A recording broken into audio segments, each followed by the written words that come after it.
uneasiness and anxiety about the future. It can be an uneasiness about anything, really. Um, and biblically, it was saying grounded in a lack of trust in God's purposes. So worry brings us away from the Lord, I think. You know, you're that much in a worry, you're forgetting what the Lord's already done, what He's already said. And we have to really dig in within our hearts and remember what the Lord has told us. The Lord tells us, every one of us, something in our heart. He'll give us a promise in our heart, and we have to cling to that. Okay, brother. Ok, bueno, como saben, el sermón de este día se titula Las preocupaciones. Y de acuerdo a la traducción o a lo que se encuentra en Google, nos dice de que las preocupaciones es aquello eh, que nos genera ansiedad y que al final de cuentas pues nos separa prácticamente de Dios porque nos mantiene ocupados con esa ansiedad o preocupados de qué es lo que va a pasar. Thank you. And we need to recognize, what are we worrying about? What are we worrying about? Why is this thing in our minds taking us from what we're normally doing? It's like it consumes us, it can consume us. And worry is our enemy. Worry is one of our enemies. We have to start and realize that worry is an enemy that's sent to stop us from enjoying the presence of the Lord, the fullness of the joy of the Lord, and also stopping us from what the Lord wants us to do also. Tenemos que reconocer que la preocupación es, al final de cuentas, es un enemigo que nos mantiene alejados de Dios. Y ese es el objetivo del enemigo. Ustedes saben que nos aleje de Dios. So we need to ask God, what do you want me to do about this situation? Is there anything that I can do about this situation? Tenemos que preguntarle a Dios qué es lo que podemos hacer con eso que nos preocupa, con eso que cada día nos está atormentando. And if we look into His Word, all the treasures are there. Y si vemos en la palabra de Dios, pues vamos a encontrar mucha información con respecto a eso. He can speak to us through His Word. He can speak to us through His Holy Spirit. He's given us everything that we need. Jesus won everything at the cross. He's won the victory over worry. God, Jesus has already won the victory over that worry. Podemos encontrar qué es lo que el Señor Jesús dijo con respecto a eso, ¿verdad? Y cómo podemos hacerle frente. So now we come to what Jesus said Ahora vamos a ver lo que nuestro Señor Jesucristo nos dijo. and what He taught about worrying. Y cuando estaba hablando con respecto a la preocupación. So Matthew 6, verses 19 to 34, Luke 12, verses 1 to 34. These two disciples, in some of these passages, some of the things they've wrote identical to what Jesus was teaching the disciples at that time. En Mateo 6 al 19, tanto como en Lucas del 12, el 1 al 34, podemos ver que se refiere a lo mismo de lo que nuestro Señor Jesucristo dijo. So before Jesus starts telling them, do not worry, He first of all tells them something that they need to do, what they should not be doing. And He says, no one can serve two masters and love the other, or else he will hold to one and despise the other. Ye cannot serve God and mammon, which is money. In other versions of the Bible, it says, do not lay up treasures on earth where moths and rust destroy, and there breaks into a steel. And Jesus is telling the disciples really to concentrate on getting those treasures into their hearts. Now, I do believe the Lord is interested in the money that we have. He's interested in what we do with it. He's interested in everything that we do with it. Because in Matthew 25, verse 14 and 30, the parable of the talents, that's what that passage is about. They've been given something, but some of them haven't used it wisely. So God is interested in every single thing, every talent that we have, every gift that we have, even the finances that we have. He's interested in all that we honor God with all that we have. Ok, bueno, en Mateo nos dice, bueno, el Señor Jesucristo nos dice de que no podemos servir a a dos señores o amar a dos señores, o amamos al mundo o amamos a Dios. También lo que nos dice la hermana es de que nos dijo Jesús de que no podemos estar haciendo tesoros en la tierra o guardando en algún almacén donde la polilla y ladrón puede robar, y que nos encarguemos de hacer tesoros en el cielo. So in Matthew's letter, he's saying Jesus is teaching the disciples, and Jesus said, take no thought for your life. En Mateo también nos dice de que Jesús les dice de que no se preocupen con respecto a lo que van a tener en su vida, Ton. o qué es lo que has de vestir, o cómo te has de presentar. So we're not even to be take no thought for the clothes that we're going to wear. No tenemos que preocuparnos de qué es lo que vamos a vestir. And then what I love about Jesus is he tells you the warning, he tells you what not to do, then he tells you what should be done, and then he tells you the why. Why am I saying this? He gives you the reason why. Y nos dice cuáles son las razones por las cuales debemos hacer, I think qué es lo that's que a tenemos que great, hacer. sorry, you go. Ok.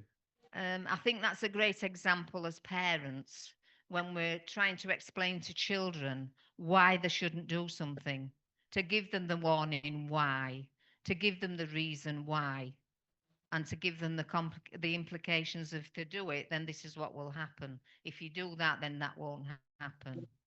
Un buen ejemplo es la función que tenemos como padre, o sea, cuando decimos a nuestros niños que no hagan cierta cosa y por qué no tienen que hacerlo, o cuáles son los efectos de hacer eso que están haciendo si está haciendo algo mal. But having older children, you have to seek the wisdom of God in those areas. Así que como igual que un niño, nosotros tenemos que ver o buscar de Dios. So Jesus' reason was, I'm telling you these things because life is more important than food. It's more important than your body. It's more important than your clothes. Jesús nos enseñó de que la vida es mucho más importante que la comida o qué es lo que vas a vestir o cómo va a estar tu cuerpo. So what he's really saying is the way we live, the heart within our body, the soul within our body, the mind that's in our body, all these things are more important than clothes, than food, than wine, than drink, than anything in this world. Nos dice que la vida, pues lógicamente es mucho más importante de cómo, qué es lo que hay en nuestro físico, ¿no? Cómo luce nuestro cuerpo. La vida es mucho más importante porque sin vida, ¿de qué sirve todo eso que estamos haciendo por nuestro cuerpo? And I love the word of God because it says it's pure, it's true, it's set above, it's already set. He's set his word, it's settled. His word settles everything. Y nos dice de que la palabra nos enseña cómo debemos hacer cada cosa. And in verse 24 of Matthew, Jesus is now asking the disciples to look up. He's now giving them a physical sign of why he said all these things. Y también nos dice Jesús en Lucas 24 de que, bueno, les dijo a sus discípulos que vieran alrededor para como enseñarles qué era lo más importante. That reminds me of the Psalm 121. Where does my help come from? It comes from the Lord. I do not look up unto the mountains, I look unto the Lord. Y Amen. en en un libro de Samuel nos dice de que de dónde viene nuestra fuerza, que la fuerza viene de Dios. So Jesus is showing them the ravens. There must have been ravens. It says ravens in the King James. In other versions, it said birds. So he's causing them to look up to see how these birds are flying around. They're not storing up any food from anywhere. We don't know if they ask the Lord for food because we're not a bird. But the Lord is saying, He's telling them, they don't ask for food. I provide that your Father, your God, provides these birds with everything that they need. He even provides them with somewhere to live, a nest. They ask for nothing. They just fly around. They must be probably one of the creatures that have no worries at all because they just fly around and expect everything to come to them. Jesús les habló con la naturaleza para hacerlo más sencillo. Por ejemplo, les dijo que vieran los pájaros, que ellos simplemente vuelan alrededor y ellos no se preocupan por qué van a cosechar o qué van a comer. O sea, Dios les provee. Entonces, igual nosotros no tenemos que preocuparnos por eso porque Dios está para proveernos. So he then, after telling them all this, he gives them the reason why. He says, you are better. You are more important than the birds. You are more important than the grass in a field. In Luke's version, he mentions grass, not birds. And he says the grass grows one day and the next day it's thrown in the fire. También nos dice de que nosotros, pues lógicamente, somos mucho más importantes que esos animalitos o que las plantas que crecen en el campo, como la hierba que un día crece y al siguiente día la cortan. So the Lord is saying to us today, the same Jesus then is the same Jesus for us today, and the same Jesus will be for us tomorrow. And he's saying, you are more important than any probably animal, anything in this world. You're more important to me than anything in this world. Y tenemos que saber que Jesucristo fue el mismo ayer, hoy y será el mismo siempre, y que nosotros somos más importantes que cualquier animalito que pueda existir en la faz de la tierra. And Jesus went on to say, you cannot add a single hair to your head through worrying. Y Jesús les dijo que tú no puedes agregar un pelo más a tu cabeza si estás preocupado. And another reason given where the disciples, Jesus said, look at the lilies of the field. Lilies must have been growing in the fields then. We buy lilies from the shop now. But if you know about a lily, it's a magnificent flower. It's beautiful when you look at it, and the smell of some of the lilies are beautiful. But Jesus said, go look at the lilies in the field. They're just there. They're not toiling. They're not spinning around. They're just stood and they're being fed, really, from the roots of the ground. Y podemos ver el caso también que les dijo que vieran a las flores del campo. Bueno, nosotros hoy tenemos que comprar las flores en las tiendas, pero les dice que vean esas flores, que no nadie las cuida, simplemente se nutren a través de sus raíces de la tierra. So that's an example of the birds, of the flowers, that Christ is our roots. Christ is the foundation of the faith that we have been given. We've been given faith. We've been given hope. We've got the Lord provides us with mercy every day, with grace every day.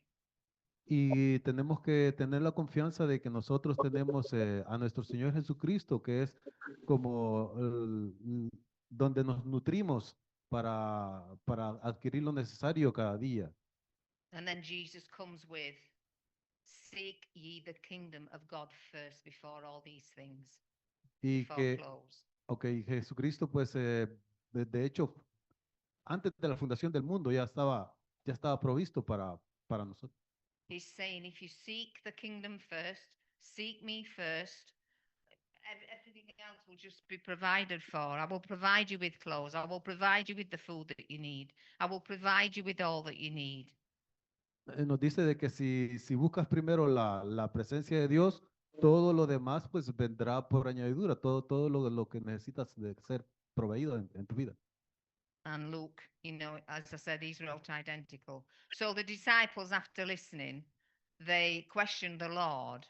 And I love the way, I love the word of God because, I sometimes think the disciples must have been perfect.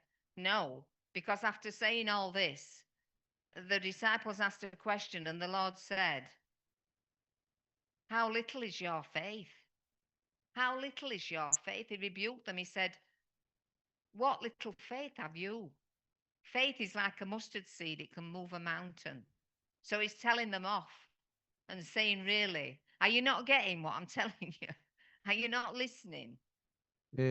Bueno, y al final de cuentas, pues los discípulos también hacían muchas preguntas con respecto a lo que nuestro Señor Jesucristo enseñaba, pero al final de cuentas Él les dice que qué tan grande era su fe. Si su fe fuese como el tamaño de una semilla de mostaza, podríamos mover montañas. And Jesus is the same today, as I've said, is the same tomorrow. And he said, don't even worry about tomorrow. Don't even think about tomorrow because you don't really know what's going to come tomorrow. You may think you know what's coming tomorrow. You may think you know what's coming next year. But really, we don't know. There's a scripture in, I think it's in 1 John or 2 or 3 John, and it says, do not say, you're going to go, you're going to do this and that. No, don't say that. Say, if the Lord wills it for us, if I'm alive that day and the Lord's willed it for me, I will be going. And that's a good scripture to pronounce, you know, if you are worried about if things are coming along, and say, right, okay, if I'm alive and it is the Lord's will, then I will be going in October to Egypt. That's if it's his will. And that stops the worry. Okay? Tú no tienes que preocuparte por lo que va a venir mañana o por lo que va a venir el otro mes o el otro año. O sea, de pronto tú puedes hacer planes de que voy a hacer cierto proyecto, pero no es así. Tú tienes que decir, si estoy con vida y es la voluntad de Dios, ese proyecto se va a llevar a cabo. O sea, para que no dejes de estar con preocupaciones de cómo se va a hacer eso. And in Isaiah 45, verse 3, there's a scripture that says, he was saying to Isaiah, but I still believe it's for us as well. And he's saying to Isaiah, I will give you the treasures of darkness and the hoards of in a secret place, that you may know that this is I, the Lord, the God of Israel, who's called you by name. The Bible has treasures within it. It has treasures that we have to dig for. It's a book of treasures. When we pick it up, we should expect to be looking for treasures. What are you saying? What is your word saying about this situation that I'm in? What do you want me to do about this situation that I'm in for this worry to go away? Bueno, en el libro de Isaías nos dice también que vamos a tener tesoros, pero tesoros en el cielo, que no nos preocupemos de hacer tesoros en la tierra. And within all that, in Colossians 2:15, it says we've been given hope, been given faith, but the greatest thing of all is the love of God, is the love of Christ. That is the greatest thing. We're to pursue it, the love of Christ, because when we're filled with the love of Christ, his love brings sin under him. His love brings the sin, the worry, the everything under him. We're just consumed with his love. Does that make sense? Y tenemos que tener la confianza de que a través del amor de Jesucristo, a través del amor de Dios, pues tenemos esa esperanza de poder ser salvos o que todos esos pecados queden enterrados. And Romans 8:31 says to 39, we are more than conquerors in him. We have the mind of Christ. Paul said we have the mind of Christ, the mind of Christ. Galatians 3:27, it tells us that all of us in Christ have clothed themselves in Christ. Christ disarmed everything at the cross. He said it's finished. He disarmed everything. The spirits, he's disarmed them all. But I know we have still a battle to fight. Bueno, lo que está diciendo, está haciendo referencia al libro de Gálatas, que hace referencia también a lo del bautismo, que cada uno de nosotros debemos ser bautizados en Cristo Jesús. Okay. So, what has the passage, what Jean read? What you may be thinking, well, what has that passage got to do with worrying? Veamos que del pasaje que estuvimos leyendo, bueno, que la hermana Guillén vino a leer. It has everything to do with worrying. It's a story of a man who was beyond even worrying. Sabemos que es la historia de un hombre que estaba con muchas preocupaciones, pues estaba poseído. And every time I read this passage, it's just the compassion. I see the compassion of Christ. This man was in mountains. He was running up and down. It tells you he was running up and down mountains. He was living in caves. He was the people of the village of Decapolis. They came and chained him. They came and shackled him because they were afraid of his behavior. He was in a rage. He wasn't just in an anger, he was in a rage. Now, if you've ever met anybody who's in a rage, it's beyond anger. That rage gives them the strength, the physical strength that we normally don't have. Como sabemos, el pasaje de la Biblia nos dice de que era un hombre que estaba poseído, que andaba por las montañas, que dormía en cavernas o cuevas, y que Jesucristo tuvo compasión de él, pero, o sea, era un hombre que divagaba y que no era solo que estaba enojado, era algo mucho más que eso, que lo que él demostraba, el comportamiento de él y que la gente le tenía miedo. And, you know, today people would say, I've heard people say, he needs locking up, he needs taken to the asylum, he needs this, they need that. It can be a woman, it can be a child, it can be whosoever. But Jesus had a different plan for this man. Pero, bueno, como saben, prácticamente la sociedad lo había desechado, así como hoy en día, pues se desechan muchas personas But he que was worried about his life. He was worried. He must have been, well, he was beside himself because he was cutting himself. He was cutting himself with, it says stones. They will have made sharp tools out of stones then, I would imagine. And he was to release his pain. You'll have heard about people who self-harm. They call it self-harm now.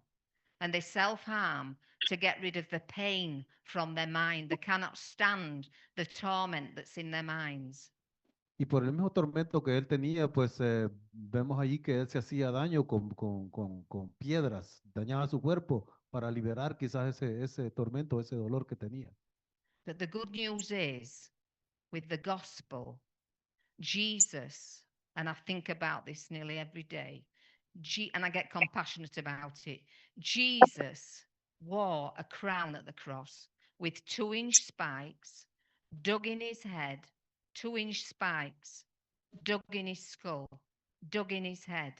What did he do that for? Blood running down his brain for every mental anguish. The blood has already been shed. Christ has already shed that blood for every mental anguish, every worry, every concern.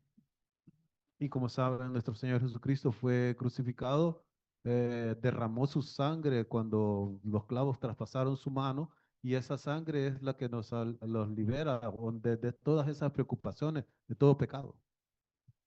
That's the compassion of Christ and our God. Y esa es la compasión de nuestro Señor Jesucristo. And you can imagine that blood running down your own brain, over your own worry. Jesus is the victor. He's won the victory over our minds, over our thoughts. Y el Señor Jesucristo tiene la victoria sobre todas esas preocupaciones o situaciones mentales que tenemos. So the people were frightened of this man. They misunderstood this man. They couldn't figure out probably why he was acting like he was. But the question is, did anybody think to ask him, can I help you? What's troubling you? What can we do?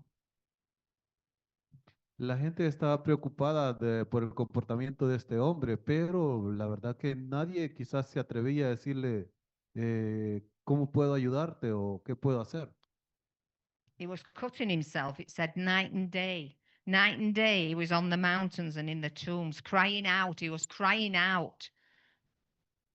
You know, probably, I don't know what he cried out because it doesn't tell you, but this man was crying out for help. Imagínense que este hombre día y noche lloraba o se lamentaba de la situación que estaba viviendo. I've lost my thing now. Where's it gone?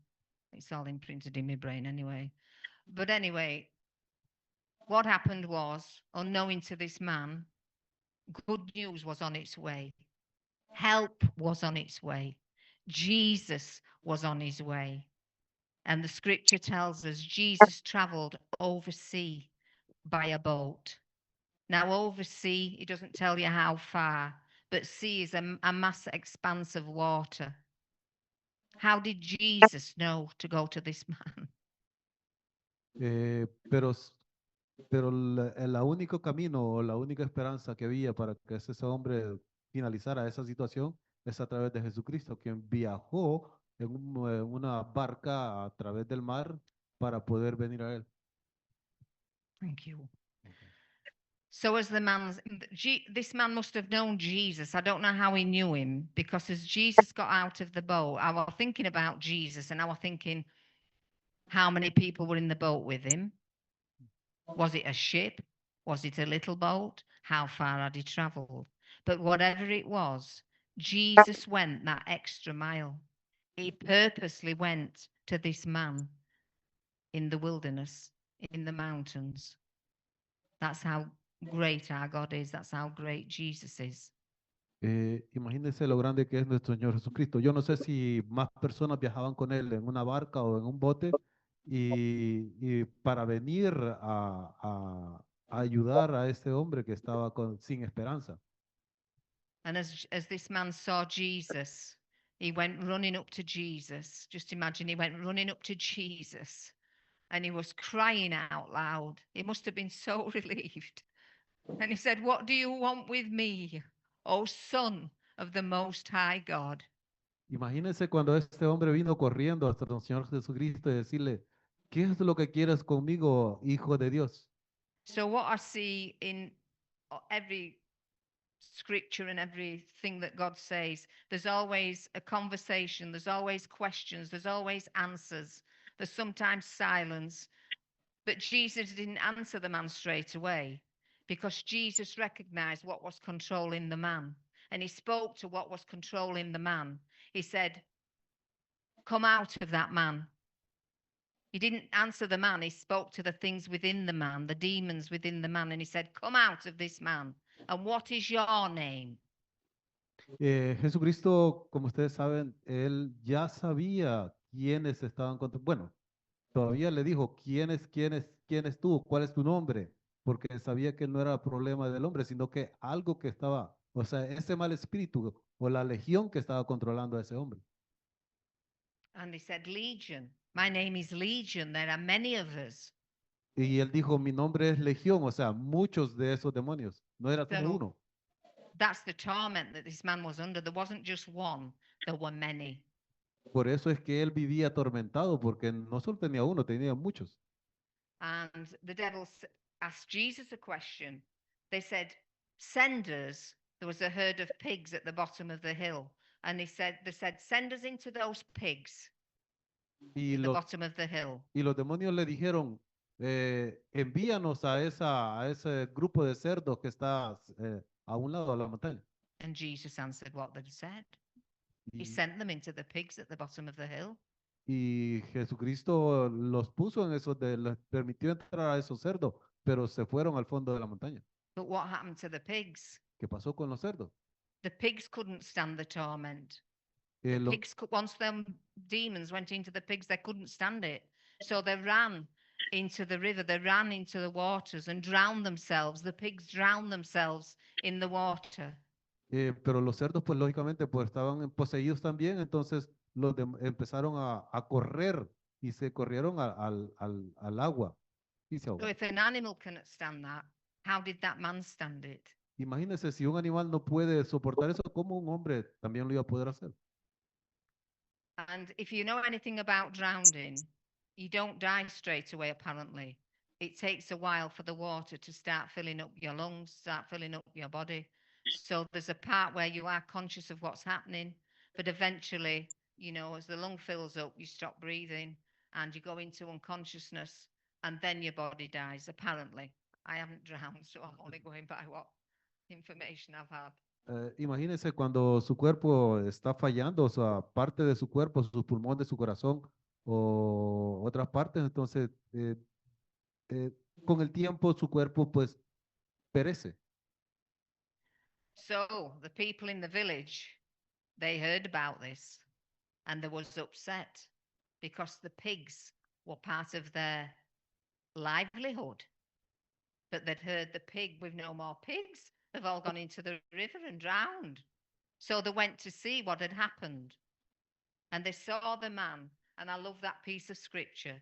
They saw the man who they'd seen before in a rage, and it says he was sat upright in mind, clothed upright in mind. Y vinieron las personas y se sorprendieron de ver a aquel hombre que ya estaba cuerdo y vestido formalmente. Y al mismo tiempo se pusieron como tristes por ver que los cerdos habían muerto.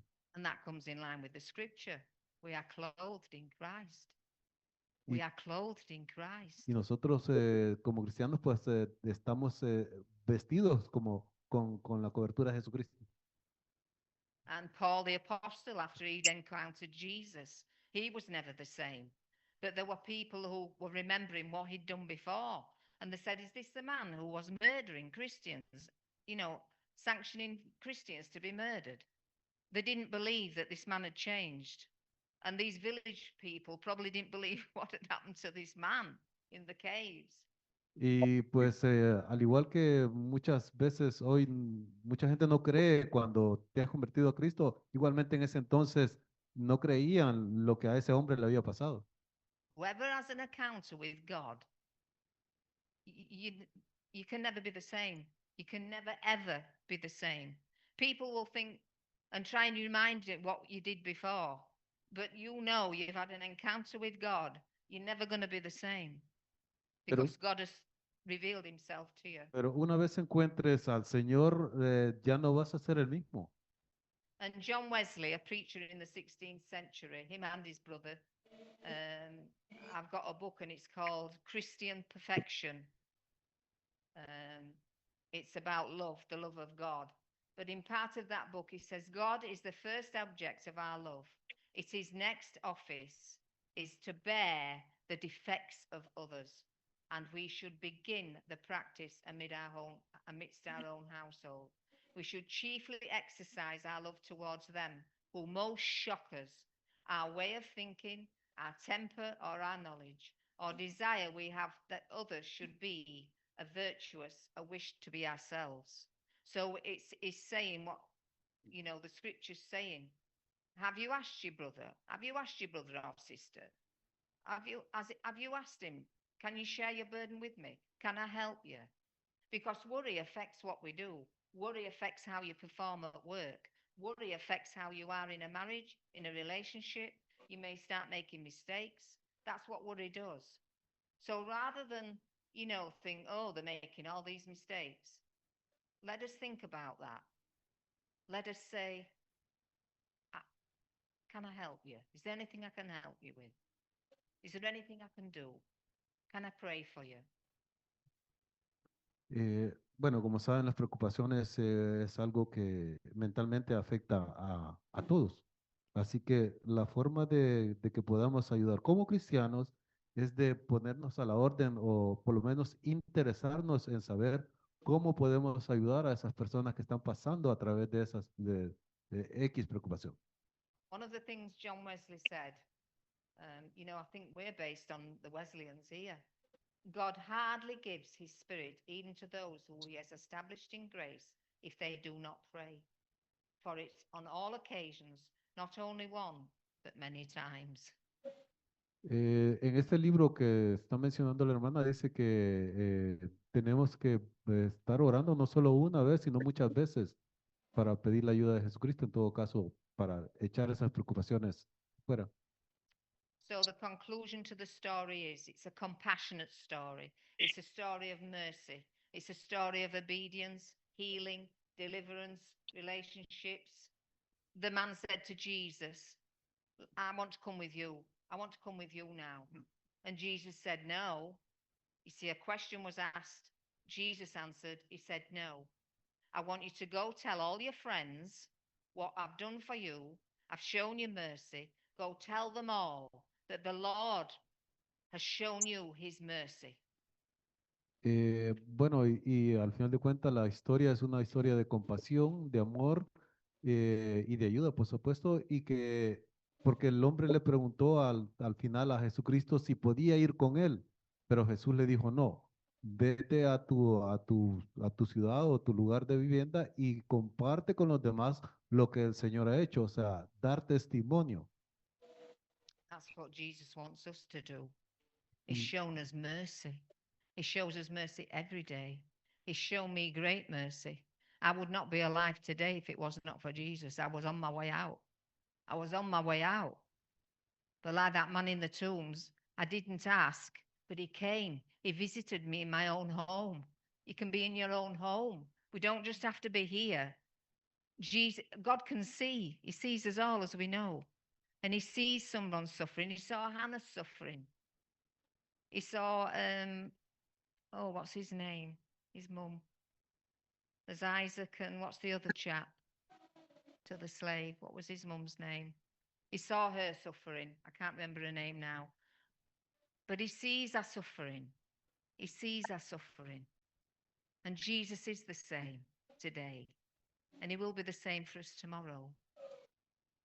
Como saben, Jesucristo, pues no solamente aquí usted puede encontrarlo, Él conoce sus preocupaciones y ya sea que esté en su casa o en otro lugar, igualmente, así como al hombre que lo visitó, que sabía que sufría tormento, también Él puede llegar a su casa si usted así lo permite. So the questions are, how are we going to respond? Are we going to be vigilant and observe people and think that person's seems to be doing things they don't normally do? How can we approach them? What can we say? What can we do?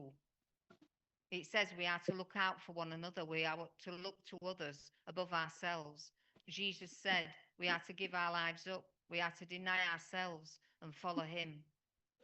Como saben, nuestro Señor Jesucristo dijo que tenemos que negarnos a cada uno de nosotros y seguirlo a Él para poder ponernos a la disposición o ayudar a otros que necesitan. And we have all the equipment we need. We have Jesus, we have a Father who is holy, we have the Holy Spirit, we have the Word of God. He's imparted in us grace, the Holy Spirit, if we're born again. With every equipment, it says God has given us every spiritual gift that we will ever need. Every spiritual gift. And one of the things that I've been thinking about of late, where Jesus in Isaiah, it was speaking about Jesus, and it gives you all the spirits that Jesus was going to be given. But the last one was the spirit of the fear of the Lord. And it said Jesus delighted in the fear of the Lord. Now, the fear of the Lord is not a torment. That God is not a tormentor.